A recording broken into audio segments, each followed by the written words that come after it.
Ladies and gentlemen, welcome to the Rogers Kakasungura YouTube channel, and a big thank you to each and every one of you for your continued support. And may the Lord of heaven bless you and fill your cups to the brim. Ladies and gentlemen, if you're watching this video, kindly click that subscribe button, and of course remember to turn on your notification bell so that once I upload a video, you're able to be notified. Today, we have had a vetting exercise of the nominees that were appointed by President William Ruto into the cabinet. And Kakasungura, I have few observations to make from what I have just listened. I took part of my time to listen to the questions being raised from the committee and some of the answers that were being given by the nominated candidates. And I've come to realize that Kenya, we are doing things for the sake of doing.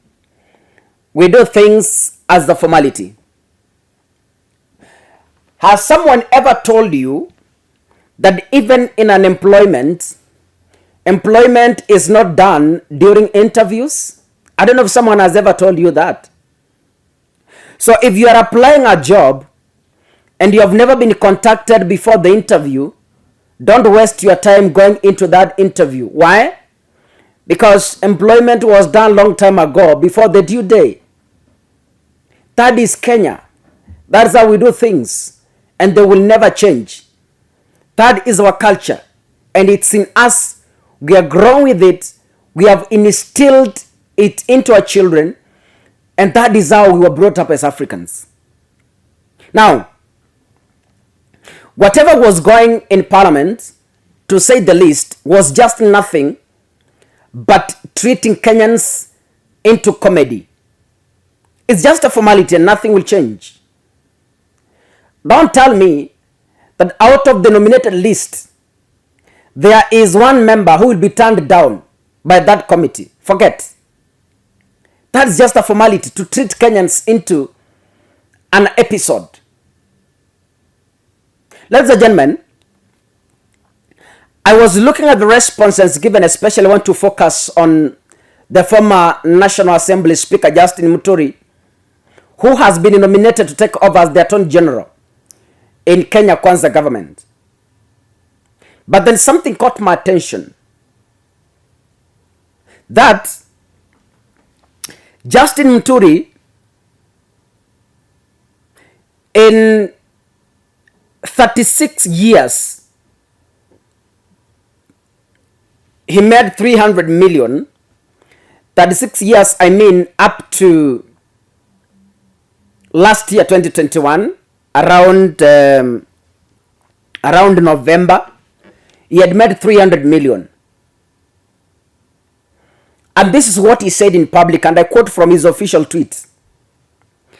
I am worth approximately 300 million. Most of my property was acquired through bank loans and civil servant remuneration for 36 years. I support a lifestyle audit on all leaders, plus an explanation of how all their wealth was acquired, and this should not be done in secret. This is Justin Muturi on 18th November 2021, tweeted at 1:48 p.m. So, ladies and gentlemen, personally, I assumed that, as he has said, in the entire 36 years, he has acquired 300 million in 36 years. But shockingly enough, Musalia Mudavadi has doubled the cash in less than 1 year. Because we're in October, we're just 1 month so that we finish 1 year since he declared he was worth 300 million. So in less than 12 months, Justin Muturi has doubled his wealth. Kweli, hata kama wanasema sio uchawi ni maombi, I agree. There are some drama we are being treated as Kenyans from Kenya Kwanza. One of them started like a joke. Someone was telling us he used just salt and prayer to turn dirty water into clean water. As if that was not enough. We were treated into the victory that sio uchawi ni maombi. Another drama is here. Through prayer and fasting, Bishop Justin Muturi has doubled his income or has doubled his wealth in less than 12 months. So since November last year to October 2022, Justin Muturi has acquired 400 million. Because while he was being interviewed today, he publicly on media disclosed that he is approximately worthy 700 million. So when you subtract the 300 million he had acquired by November 2021, that gives you a balance of 400 million. So the wealth that he has acquired in 36 years, he has only acquired it in less than 12 months. I have tried to find some economic experts to explain this to me so that I understand. Unajua kuna ile hesabu tulisoma high school inaitwa probability. What is the probability of this happening? Now, to me, I was asking myself, if Justin Muturi, mathematicians, you can help me, please, out there. Just take your books and your pens. Help me calculate this. If Justin Muturi acquired 300 million in 36 years, what is the probability of him acquiring 400 million in just 11 months? And you give me the answer on the comment section. What is the probability? Kakasungura, kama nilikuwa nimepita hesabu singekuwa hapa kukuzungumzia. Ningekuwa mambo ya engineering tukifanya kazi na Raila Odinga, because Raila is an engineer. So because at some point I failed mathematics, that is why I'm here to speak English and Swahili. You can relate to what I'm speaking or what I'm saying. Now, according to Justin Muturi, anyway,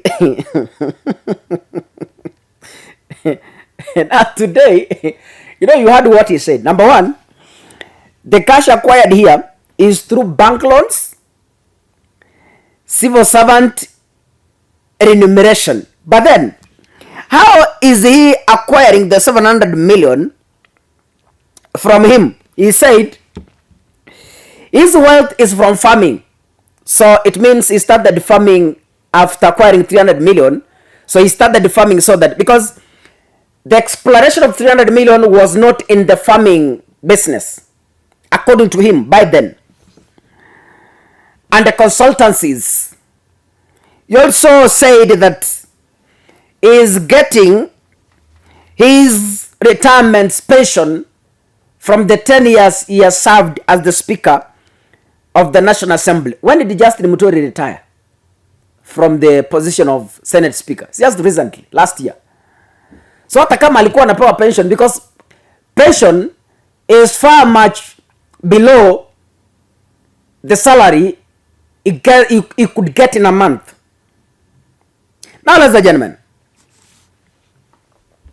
this tells, from today's interviews, you heard Musalia Mudavadi saying he is worth 4 billion shillings. Ile ni ile ya kuzungumza kwa public. Now, the hustler out there can relate on which people they are dealing with. When these guys were taking over government, they told Kenyans that we want to form government with Mama Mboga, Boda Boda and Wheelbarrow. But I'm surprised that Kenya Kwanza is forming government with a person worth 4 billion. Hi. That is the hustler. The Kenya Kwanza government is including in the national cake. I am surprised to find that Kenya Kwanza is forming a government with a person worth 700 million. You know, hii ni ile ya kuzungumza kwa public. So kuna ile imefichwa behind bars. Now, gentlemen, let me say this, that in short, and I will say this without fear of any contradiction, it's high time the hustlers realize that they were lied to. Just to wake up in the morning 6 to go and vote, only to put some wealthy people in an office. All the people you've seen being nominated, all the people you've seen being vetted, these are wealthy people. People with huge investments. Ladies and gentlemen, there are things that Kenyans don't understand. And I want to say this for you to get the reality and the truth. Na kama una masikio nataka usikie. There is no politician. I want you to listen to me very clearly. There is no single politician who is coming to power to help you eradicate poverty. Each and every politician is coming into power to protect his wealth and make dirty deals to increase the wealth. What am I saying? Our president is in public saying that he has thousands of shares in Safaricom. So by rushing to Ethiopia to open a branch, he was literally expanding his own business. Yenye mnafikiria ni Wakenya mnafanyiwa kazi. Today, the courts adjourned DB Rigathi Gachagwa's case. Billions of shillings he was accused of embezzling. Today you saw in papers, the case was adjourned. This is the freedom that they were talking about. It's not about the freedom to come and help you buy fuel at a cheaper price. It's not freedom to come and help you buy unga at a cheaper price. The freedom they are talking about is the freedom of guarding their property, is the freedom of running their deals without question, is the freedom of quenching and closing the cases that were against them. That is the freedom they are talking about. So if you're back at home and you think that Ruto will come to eradicate poverty from your home, I will beseech you, please, just wake up before your bed gets wet. That is the reality, and you will never ever pin it down. That's the reality. These guys are not here to help you grow. They are not here to eradicate your poverty. They are not here to pay your school fees. They are not here to feed you. They spend billions of shillings in the campaigns. How do you expect them to return that cash? Na wewe uko hapa unalia, unawaambia ati mimi nataka bei ya mafuta irudi chini. Unaota ndoto ya mchana nani? Mlisikia jana mkiambiwa hakuna hustler fund ya Bwerere. Wakati wa campaign mliambiwa kuna hustler fund ya Bwerere at zero interest. Jana mliambiwa nini? Jipange. Ndugu zanguni, jipange. God bless you. Aliye na masikio amesikia.